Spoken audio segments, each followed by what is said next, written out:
भावनात्मक अभिव्यक्ति हृदय से निकलती है तो नयन सब बात कह जाते हैं, मुखाकृति सब बात कह जाती है, शब्द खामोश हो जाते हैं। जिस स्नेह से, जिस विश्वास से मीता बहन ने इस कार्यक्रम का आयोजन किया वो उनके भाव प्रदर्शन में परिलक्षित हो रहा था। वास्तव में मैं मीता बहन के बहुत कार्यक्रम अटेंड कर चुका हूँ और उनके जो मैंने वादा किया है उनके छोटे भाई मतलब भाई के समान मैं कंधे से कंधा लगा के जो बनता है करता हूँ। पर इस कार्यक्रम में जो गति, जो ऊर्जा, जो चेतना, जो संकल्पशीलता और जो प्रतिबद्धता नज़र आ रही है वो शायद बहुत ही दिव्य है और इस सब में आप सभी का सहयोग वास्तव में सराहनीय है। मैं समय की मर्यादा को ध्यान रखते हुए सर्वप्रथम मंच से अहमदाबाद की माटी के दुलारे और इस कार्यक्रम में अपना अविस्मरणीय सहयोग प्रदान करने वाले डॉक्टर महेंद्र पंड्या जी को आमंत्रित करता हूं कि वे इस अवसर पे हमें संबोधित करें। हेमजासुतं भजे गणेशईश नंदनम एकदंत वक्रतुंड नागयज्ञसूत्रकम रक्तगात्र धूम्रनेत्र शुक्लवस्त्र मंडितम श्रीकल्पवृक्ष भक्तरक्ष ते नमो गजाननम नमो नमो विनायकम।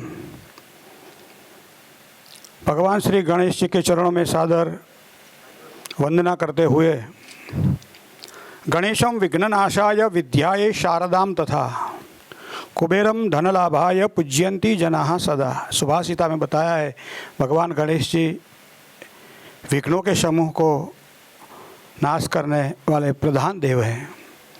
मूलाधार में स्थित भगवान श्री गणेश जी विराजमान है। तब 37वां ज्योतिष महावीर अधिवेशन ये सिर्फ कुंभ नहीं है, महाकुंभ है, क्योंकि इस कुंभ में जो भी बूंदे हैं वैसे बताया गया है कि आकाशात पतितम तोयम यथा गच्छति सागरम सर्वदेवः नमस्कारम केशवम प्रति गच्छति। समुद्र में वही जल आता है जो आकाश से गिरता है और एकत्रित होकर वो समुद्र बनता है। लेकिन गुजरात की पावन भूमि में आज जो समंदर है, आज जो कुंभ है, वो त्रिवेणी संगम है, जहाँ ज्ञान है, जहाँ आध्यात्मिकता है और ज्योतिष भी है। और इस पावन भूमि में श्री मीता जानी द्वारा किया हुआ प्रयास गुजरात की पावन भूमि को अति पवित्र बना रही है। पूरे भारतवर्ष से पधारे हुए सब देवज्ञ को मैं सादर नमन करता हूँ।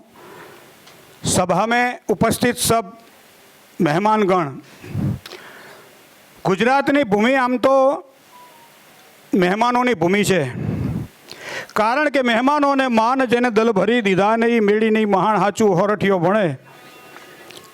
शायद वशिष्ठ जी, मुझे लगता है गुजराती की भाषा देवकी जी, अनिल जी, थोड़ी कम सुनाई दी होगी गुजरात की भाषा, लेकिन मीठी है, क्योंकि आव नहीं आदर नहीं नई नैनों में ने।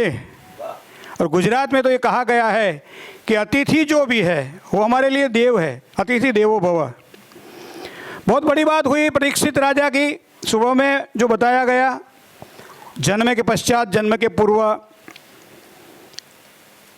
जब देवज्ञ वाणी हुई कि परीक्षित राजा का ऐसा स्वभाव रहेगा, परीक्षित राजा का ऐसा व्यवहार रहेगा, परीक्षित की मृत्यु ऐसे होगी, तब मुझे पता चल, ये पुराण की ये गाथा है इसमें कि भगवान व्यास नारायण ग्रंथ ની રચના કર્યા પછી સામાન્ય રીતે એક પ્રશ્ન થયો કે આ ગ્રંથને કંઠસ્થ તો કર્યો છે, હૃદયસ્થ તો કર્યો છે, પણ જનમાનસ સુધી પહોંચાડવા માટે આને લક્ષ્ય કોણ?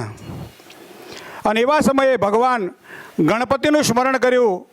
ભગવાન ગણપતિ હાજર થયા અને ગણપતિએ ગ્રંથને લખવા માટે અનુમતિ આપી, પણ પ્રશ્નાર્થ ચિહ્ન મૂક્યું કે તમે જે લખો છો એમાં ક્યાંક પણ ક્ષતિ, ક્યાંક ત્રુટિ અથવા તો ક્યાંક જો અટકી જશો તો હું ગ્રંથ લખવાનું બંધ કરી દઈશ। પણ વ્યાસ તો નારાયણ છો, બાદરાયણ, એક એવો પ્રશ્ન, કૂટ પ્રશ્ન જેને કહી શકાય એવો મૂકી દેતા કે વિચારવામાં ભગવાન ગણપતિને ટાઈમ લાગે। એ સમય દરમિયાન પોતાનું નિત્યકર્મ પતાવીને પાછા આવી જતા અને એ પ્રમાણે ગ્રંથની રચના થઈ શ્રીમદ ભાગવત. ભાગવતની અંદર પણ ઘણા બધા અલગ અલગ પ્રકારના, સામાન્ય રીતે આપણે કહેવાય છે કે જ્યોતિષની અંદર 18 પૂર્વાચાર્યોએ પોતાના મતો રજૂ કર્યા છે. गुरुदेव को बताना चाहते हैं कि गुजरात की भूमि में करीबन 16 साल से हमारे यहाँ एक गुजराती न्यूज़ चैनल चल रहा है VTV, और 14 साल से भविष्य दर्शन कार्यक्रम हम होस्ट के रूप में स्वयं लेते हैं.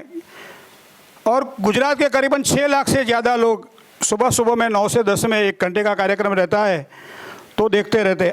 आज जब ये प्रश्न ये रूप में जब सुनाई दिया कि आज वादे वादे जायते तत्वबोध, आपके प्रश्नों का सटीक उत्तर प्रकांड ज्योतिर्वेदों के माध्यम से हमें प्राप्त होने वाला है, तो ये सत्र नहीं है, हमारे लिए महासत्र बन जाता है. क्यों? क्योंकि यहाँ भागवत जी में बताया है कि ज्ञान और वैराग्य तो है, लेकिन गुर्जरे भक्ति क्षीण हो गई, ऐसा बताया गया है. तो आप तो पूरे भारतवर्ष में चल रहा है पाखंड का, गुजरात ये ज्योतिष के माध्यम से जो भी चल रहा है, ज्योतिष के नाम पे जो चल रहा है, तो आज वो बात हमको सुनने मिलेगी कि जो ज्ञान की बात हो, जो सटीक हमारे ज्योतिषीय काल गणना के माध्यम से जो भी हमारे ऋषिगण ने हमको दिया हुआ है, वो यथा शिखा मयूराणाम नागा नाम मणयो था. शिखा मयूर की ही अच्छी लगती है और शिखा के बिना मयूर भी अच्छा नहीं लगता है. यथा शिखा मयूराणाम नागा नाम मणयो यथा, नाग के ऊपर अगर मणि है तो अच्छा लगता है.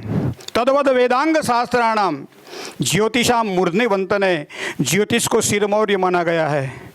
बस मुझे और कुछ नहीं कहना है. आप सबका स्वागत करने के लिए मैं तो खड़ा हुआ था, लेकिन भगवान जी के चरणों में प्रार्थना करता हूँ कि आज का दिन हमारे सब के लिए बहुत अच्छा जाने वाला है और कुछ न कुछ ज्ञान प्राप्त करते हैं और करते रहेंगे. और आज के दिन तो हमारे लिए ज्ञान की जो एक सरिता जो बह रही है, इसमें स्नान करने का अच्छा हमको मौका मिला है. तो गुजरात की धरा से मैं सभी पधारे हुए हमारे ज्योतिर्वेदों को नमन करता हूँ. जय श्री गणेश.